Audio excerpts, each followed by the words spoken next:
What's good? Here's Russell Ken here, and today I'm going to be discussing a recent episode of AEW Dynamite. Gonna jump straight into it. First match of the night starts off with Orange Cassidy, Will Ospreay versus Trent Beretta and Roger Strong.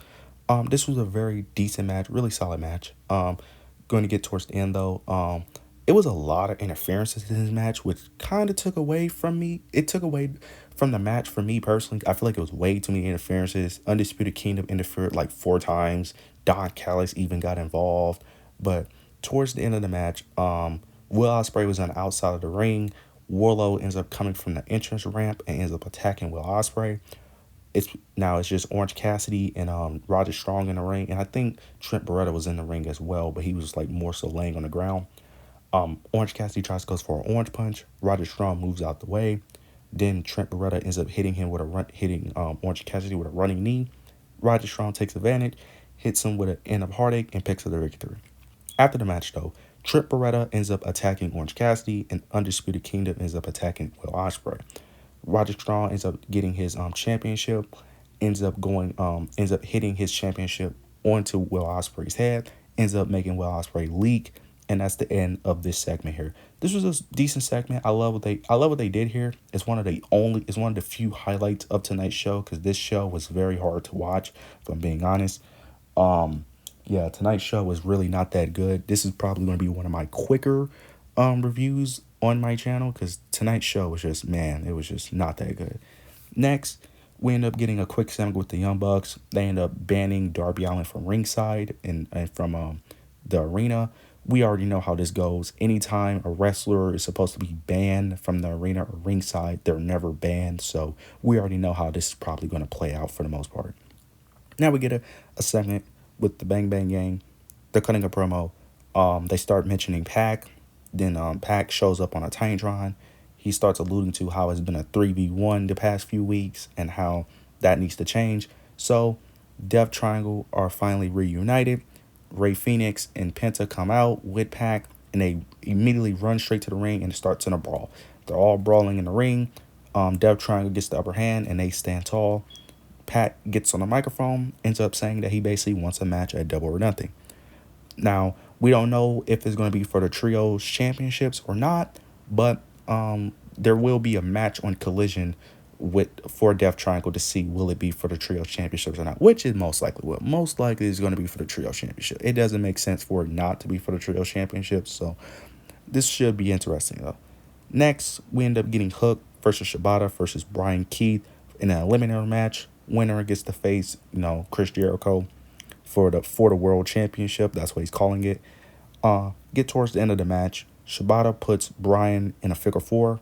Then Hook comes back in the ring and puts Brian into the headlock. They both got their submissions on Brian Keith. Brian Keith ends up tapping out. Hook and Shibata picks up the victory. So now it will be a triple threat match at Double or Nothing for the World Championship. This was okay, nothing too major here. I'm interested in the triple threat, but this whole story, not so much. How do you guys feel about Chris Jericho and the learning tree? Because I don't hate this gimmick, but I don't like it either. It's more of a whatever thing. Like, I will say this, it's better than what he was doing before. Because I said before that when they was first doing the whole Hook storyline, I said they need to turn Chris Jericho heel to make this interesting, which it is a bit more interesting, but I don't know. It's like it's not bad, but it's not good either. It's still very mid to me. I don't know what is missing, but it's really not hitting. Afterwards, Chris Jericho cut a bad promo after this. I don't know why, because the promo didn't add anything, but it was a terrible promo. Like, he basically said nothing. Like, I don't know why he got on the mic to start talking, because he didn't say anything. But yeah, like I said, this Dynamite was just bad in general, though. Next, we get Konosuke Okada versus Matt Sydal. Not going to talk much about this match. It was an eliminator match, too, which was weird. But he ends up swashing Matt Sydal like he should have. After the match, though, he ends up attacking Matt Sydal.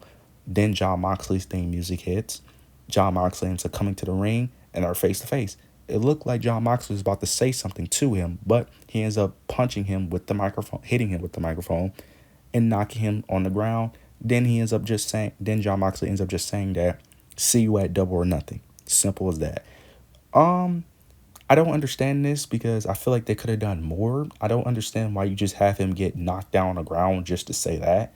Like, if you didn't, I feel like they should have brawled at least to make this more intense and more of a rivalry. But they just, I don't know. It just felt flat. Like, I don't understand why you did this. Like, I feel like you could have done more with this. But I guess I don't get it. But I feel like they could have done more.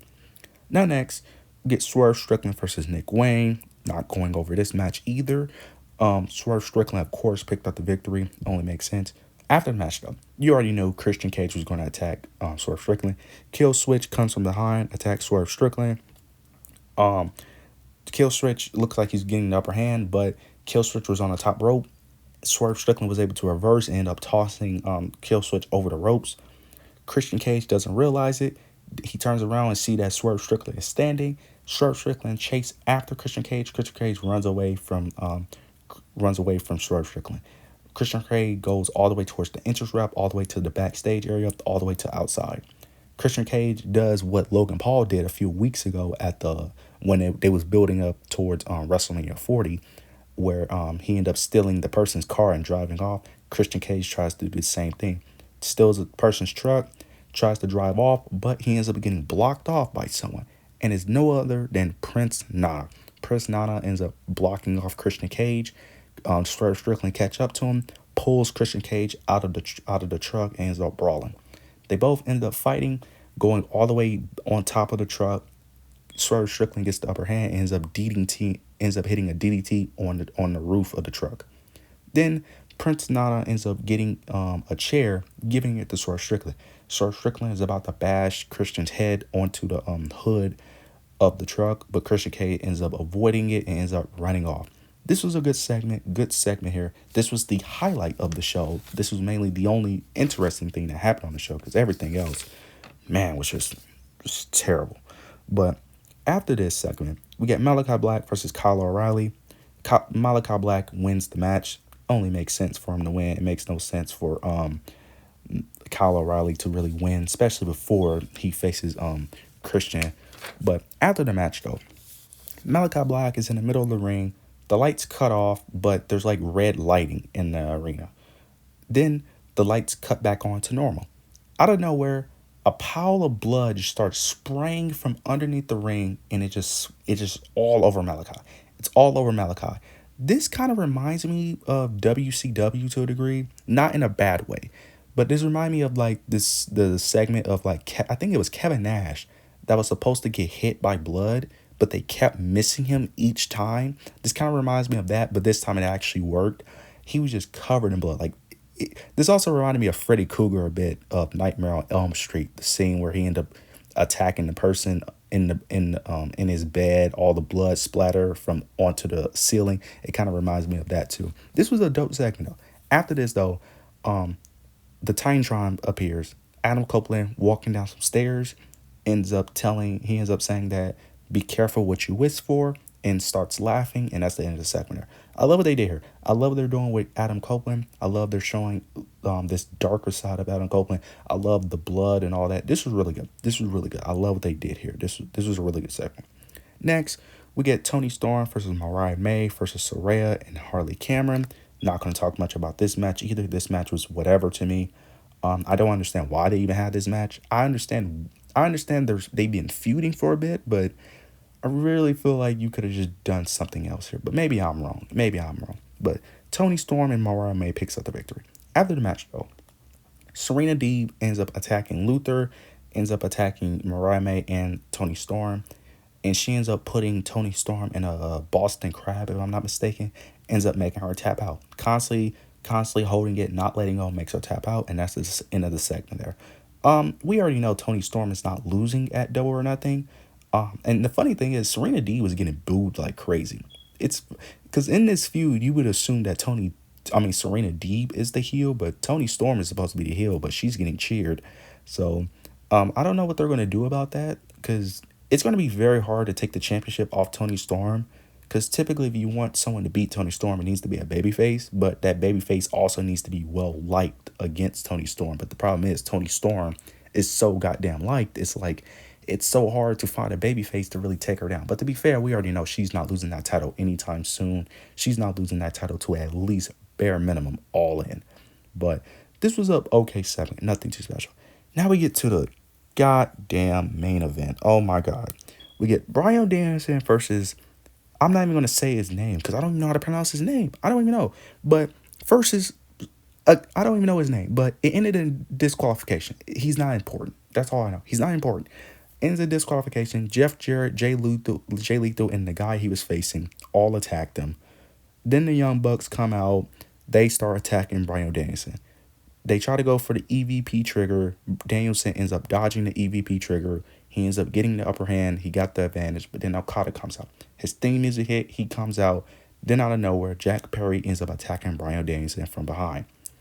Then, then all the members of the Elite start attacking Bryan Danielson. Then they start dragging Bryan Danielson towards the entrance ramp, and there was a table on the side of the entrance ramp. They was about to throw him towards the table, but then on the Titantron, it shows a truck pulling up. A truck is pulling up, and it shows Darby Allin getting out of the truck with a flamethrower. And they said Tony Khan was the one driving the truck. It hits his theme music, and Darby Allin comes out, and he has a flamethrower. He's shooting it all over. He's shooting the flamethrower to make them back off of Bryan Danielson, and that's the end of the segment. Bryan Danielson does end up throwing Nick Jackson onto the table that he was supposed to go through. So there's that. And that's the end of your Dynamite. They end up just backing off, and that's the end of the Dynamite here. Yeah, this is gonna quick review. This show was bad. This was not good. This was not good at all. Yeah, this was not a good show. A lot, like, there were some highlights, but for the most part, it was just so many unnecessary things. Poor build. The build in general to Double or Nothing has been kind of lackluster, but I'm still excited for the pay-per-view though. The pay-per-view will be fire, but yeah, this show is bad. I don't really have much to say about this show because yeah, this show is just not that good. But yeah, don't have much to say about the show. This show is not that good. But you guys let me know what you thought tonight's show. I will be having my Double or Nothing predictions coming out later on today, so watch out for that. But yeah, you guys let me know what you thought tonight's show. Leave your opinions and thoughts. Make sure you like, comment, and subscribe. But yeah, that's it.